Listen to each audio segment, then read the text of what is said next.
Hello, I'm Natalie Bryn, and I've been a piano teacher for over 23 years, and one of my favorite things to do is to help adults overcome obstacles and finally be able to play piano the way they've been dreaming. Today's video wraps up the series where we've been looking at the top 8 challenges in my experience that stop adults from being able to play the piano. If you've watched the other videos, you've seen this graphic where you can think about your piano journey as if you're driving along a path up a mountain on the way to be able to play the piano.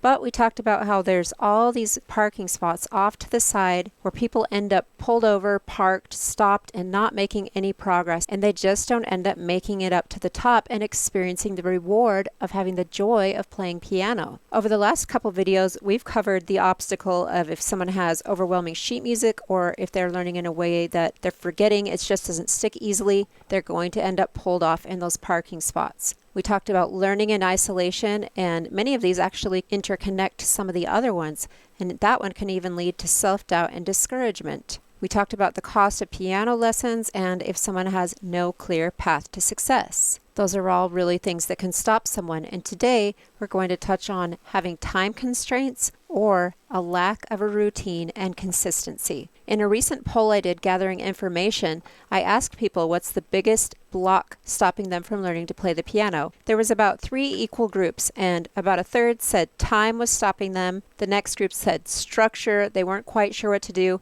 and the final group said accountability. They didn't have a reason to check in and actually get moving with what they knew they should be doing. So if these people felt like they had the time, a reason to check in so that they could have a routine and consistency and they knew what to do, then we would think they would be on their way to learning. But again, a lot of these play in together. So in this video, I'm going to talk about some of the things that cause us as adults to feel like we don't have time, some possible solutions for that, and then I'm going to end with what I feel like is the best way to actually put you on a path where you can have the routine and consistency that you've been desiring. So first of all, thinking of time constraints, you might have heard goal-setting gurus in the past say, okay, if somebody's going to give you $1 million to do the thing and you had to do it for 2 weeks in a row, you would move heaven and earth to find a way to fit it in. So if someone came up to you and said, I'm giving you $1 million if you practice for 2 weeks, you would definitely practice for 2 weeks because that's a heavy incentive over you.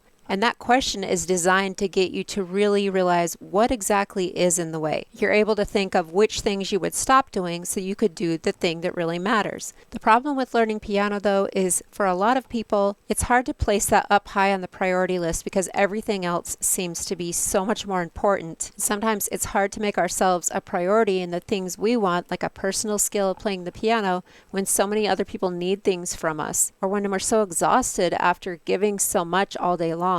So the first thing I would really encourage you to do is to first think of why do you even want to play the piano? What is it about piano that causes your heart to stir when you hear a beautiful song that you wish you could play? How many years have you wanted to play? Who has inspired you to want to play too? What is it going to give you if you were able to have that skill? And who could you inspire by playing? Even if it's yourself you want to inspire, it's really important to know why you want to play piano. Once you have an idea why you want to play, you may notice that your brain instantly goes, yeah, but I don't think I could do that because I might be too old. It might be past the time I could have learned. Or if you have kids who are young, you might say, I can't play because I have young kids. I just don't have the time right now. But if you are able to take the reason that you feel like you can't do something and powerfully reframe it, it can actually start to give you a little bit more openness in your mind and energy to do the thing you want to do. So if you're telling yourself, I can't play piano because of the kids, what if you said, I want to play piano because of the kids? See how it reframes that. If you're playing piano and your kids get to see you learning a skill like that, think about what it could give them. Or if you're saying to yourself, I can't play piano because I'm too old, what if you were saying, I can play the piano because I'm old? And I don't like to call it old because isn't 100 the new 80?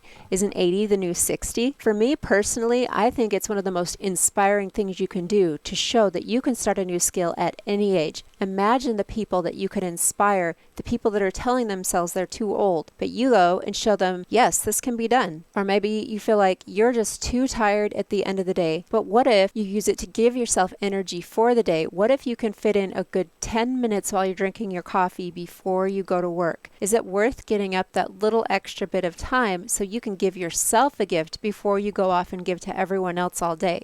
Then you can come home and relax and feel good knowing that you got in something for you earlier. I was just teaching a lesson today where my student played through one of their favorite songs, and when they were done, they said, "Oh, I just felt like I was just at a spa relaxing." And it made my heart so happy that they could get that feeling out of a song they've always wanted to play. Because when they first started learning it, it didn't feel that way. It was a lot of focus. And now that they've done it so many times, they're literally getting the enjoyment of that healing, peaceful music surrounding them. They're creating it. They're making an inanimate object sing. So if you're feeling too exhausted because you're giving to everyone else, don't you deserve to give yourself a little bit of fuel and something empowering so you feel like you even do have the fuel to take from to be able to give to other people? Because we all know that quote, if not now, when? If not me, who? Nobody can do piano for you. Nobody can climb inside you and move your hands and force you to learn. You can't lay music under your pillow and go to sleep and wake up and you know it. I wish. But if it was that simple, everyone could do it. There's no other way besides you getting in and doing it. So let's say you're fired up. You have your reason. You have your why. You're ready to go. But then if you don't know what to do, you're not even going to make progress. So again, that pulls us into here. No clear path to success. You might have heard me say in a previous video that one solution to this is to commit to a method where you can see line upon line that you're literally making progress, versus just popping around to all the different YouTube videos and picking up a trick here and a trick there, but you never repeat it, and so it never gets to grow on each other. So for my students and members, I have created a 5-stage program designed to take you from an absolute beginner or somebody who feels like you forgot everything after you had years of lessons to start in this program, and you'll literally see your progress as you go from the 1st to the 5th stage. And not only that, but you'll have a lot of songs under your belt, and we do it in a faster way than having to read music. Although I will say that if it is your goal to read music, after you go through these 5 stages, you will have learned a ton to help you with that goal in the future. So if you don't have your set path that you're going to be going on, I really encourage you to go check out my 5 stages, which I've mentioned before also helps with the cost of piano lessons because it's a lot less expensive.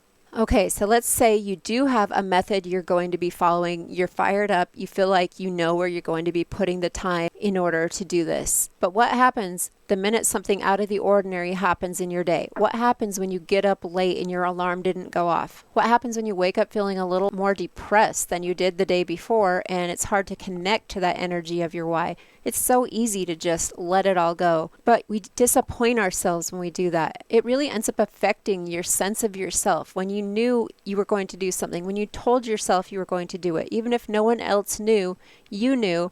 And now, once again, piano looks like it's clear far up the mountain, and there you are sitting in the parking spot looking at it. It hurts. It's painful to see other people play. It's hard not to be jealous of people that got lessons their whole childhood. So this brings us back to this one, lack of a routine and consistency. This one plays in heavily with learning in isolation, because when you're alone and something falls apart like we barely talked about and you decide not to do it and no one knew, then you just let yourself off the hook and you feel crappier about yourself. So the thing I would suggest is to actually join something where you have a reason to keep going, you have a reason to check in, and you can see other people are doing it as well. So in my Piano with Ease community, I'm about to start a 28-day challenge for all of my members. And right now I do have a free tier. You could come in on the absolutely free tier and participate in this 28-day challenge. We're going to have prizes. I don't know if I'm always going to be able to keep that tier free or offer it to the free tier members. It depends how it goes, but I plan to run these challenges over and over throughout this whole year. There's going to be 7 days of check-ins and videos to show you exactly how you can be practicing and what to practice, giving you structure. And then the rest of the 21 days are for you to continue what you learned in those 7 days and build consistency and confidence. You'll see other people checking along with you. Other people expect to see your check-ins. It gives you just that little extra bit of push to be like, oh, I said I would do this. I have to check in. It won't be only me that knows if I quit. So I wanted to give people that little extra push, that little extra reason, and something fun knowing you're going in a drawing can help even more. For me, I've been asking the question, how can I get in and help my members succeed more? A lot of them have had major wins, but then life happens and sometimes it's hard to check in. The people that are having the best results are the ones that have figured out how to fit it in their life, even in tiny chunks several times a week. Hardly anyone in there is able to practice hours per day. It's just little check-ins, and a little is adding up to a lot.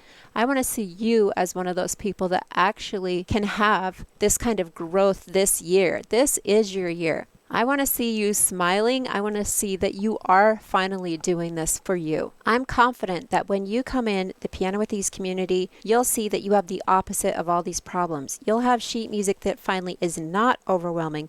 You'll be learning in a way that finally does stick. You won't be isolated. You'll be with a community. For me at this time, I do not know a better way than Piano with Ease music to actually give you confidence. I know of no faster way for you to learn at this time. You won't have this being a huge problem, paying $160 a month average for piano lessons that you end up doing the same thing over and over at, because you'll have access to recorded lessons. You'll be able to ask me, a real teacher, questions. You'll be able to make progress on your own. You will have a clear path to success. It will be up to you to make the time, but you have such an incentive with the upcoming challenge to be able to finally create consistency, to have a reason to check in, to have a reason to finally start fitting this in your routine. So I want to extend you the strongest invitation I've ever offered before to come in while we're doing these 28-day challenges. I don't know what the future will bring. I don't know if I'll be able to keep doing these as the group grows. So now is the time. Remember, if not now, when? You obviously want to play piano because you're watching this video. So go ahead and click the link below. Join us with Piano with Ease, hosted in school. If you don't love what you find there, you're free to go. But if you do love it, it might just be what finally helps you be able to reach the top of that mountain. Thanks so much for watching, and I will see you there.